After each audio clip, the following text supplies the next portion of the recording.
as this entire thing with Russia and Ukraine kicks off, we're seeing some of the likes of the militaries from the Russian side and from the U.S. side that have supplied some of their resources. And it looks like the Ukrainians that are being armed have actually seen some of the low quality of the Russians and have actually done some reviews of the high quality stuff that they've gotten from the U.S. And some of the stuff they're fighting on the battlefield and some of the stuff that we're interacting with here is showing that the Russians are not as high tech as we once thought. And here's some of the proof. Так, проверяем касочку Арпистану на прочность. Что вона, короче, скаже нам? Понимаешь?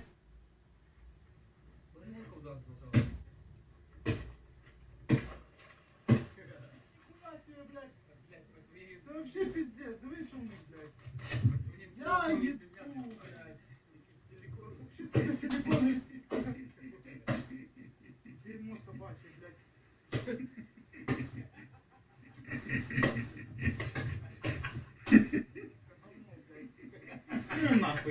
Now, it should be noted that this helmet is already somewhat damaged, which people have not really discussed in the comments anywhere I've seen.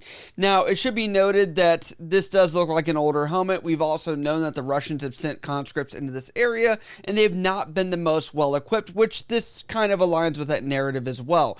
Now, in comparison to the U.S. troops that are out there, it looks like they use a much higher quality helmet. That's because that is called the Enhanced Combat Helmet here. Now, it says here that it is a little bit thicker. They can be differentiated from the ACH, which is what I was actually issued by the chin strap. The ACH helmet's shell is made of high molecular weight polyethylene material, and the helmet provides 35% better protection against small arms fire and fragmentation than the Advanced Combat Helmet. And it says it protects against certain rifle projectiles. The helmet is the typical cut type and thus offers less coverage, but offers enabled to better mobility. Looking at this, if you guys have ever touched one of these helmets, you're going to notice that it is very durable, very rough, tough. It is nothing like what you're seeing in this video, that this Ukrainian is able to easily use his head, fist, and things like that in order to punch it. I would say even with the small amount of degradation you're seeing on the fringe there, while it's known that the helmets even on the US side are not meant to be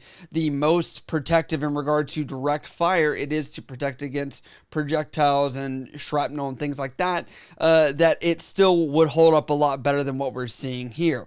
On top of that, we're also seeing some degradation in their forces on the information intelligence level as far as signals go. As you guys may or may not know, signal intelligence is something that's out there that I think is going to be the future if people can hack, and it looks like the Ukrainians have already been able to do that with some of the drones over in Russia. Вот как уводят Мавик. Да, все, теряем. Теряем. Мавик, кстати, прошитый. Тут стоит сильный сигнал. Похуй.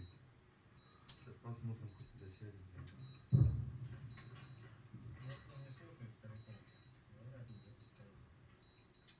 Причем видеоканал-то не заблокировали.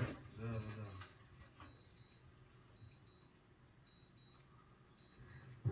Теряем коптер.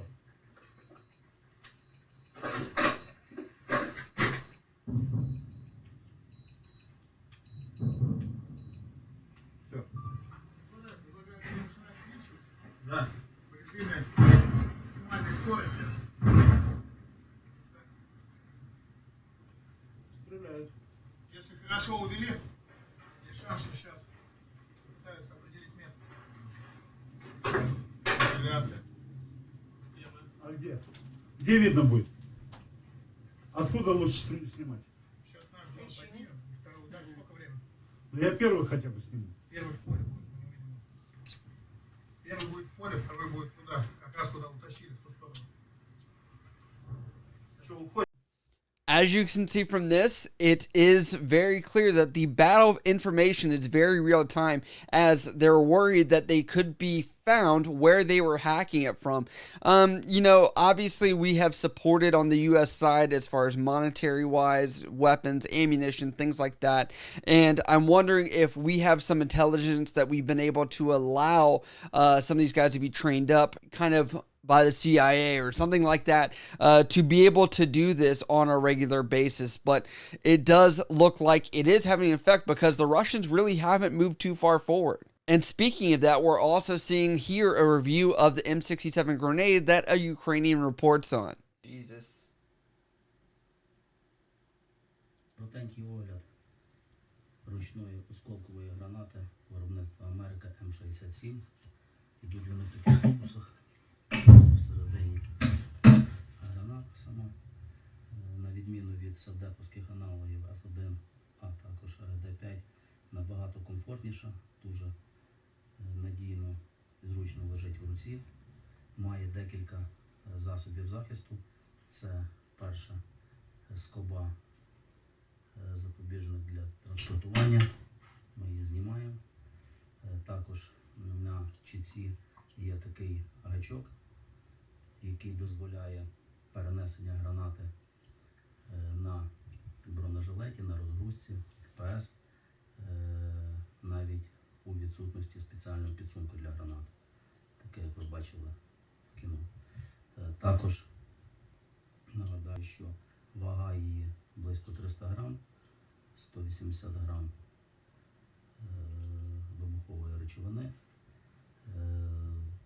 має вибухову дію до 15 метрів, також розліт осколків до 25 метрів.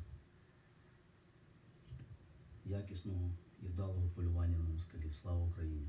I will have to tell you that everything he said in this review was actually correct and honestly to the T of what we're trained on in the U.S. military. So that's something that I look at this and I'm just like, okay, so at least they are aware of the capabilities of their weapons. It looks like they're utilizing everything possible. And I actually kind of find this funny too because it looks like on Reddit people wanted to bring up the javelins that were sent over there and they say this. UPS 409 says, can we get a javelin unboxing? And this guy, Oregon, says, here you go.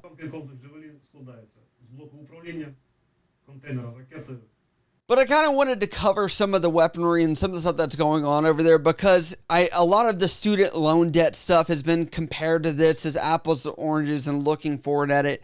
And I have to say it does look like there are effective weapons that are being provided by the military, and they are showing that the quality and grade of weaponry that's being provided to the Ukrainians and what they're able to do, even with something as big as the Russian military, is not able to take over. And so while I know people are going to be mad about it, at least it's making an effective stop, and that's what we're seeing right now. But as always, let me know where you guys lay on some of the stuff that we're giving over to the Ukrainians. Do you agree with it, disagree with it? What are your thoughts on it? But I did think these parts were interesting. But as always, if you guys have questions or other issues or whatever you want me to cover, hit me up on Instagram, Snapchat, Twitter, TikTok, or down in the comments below. I love you guys. I'll see you next time.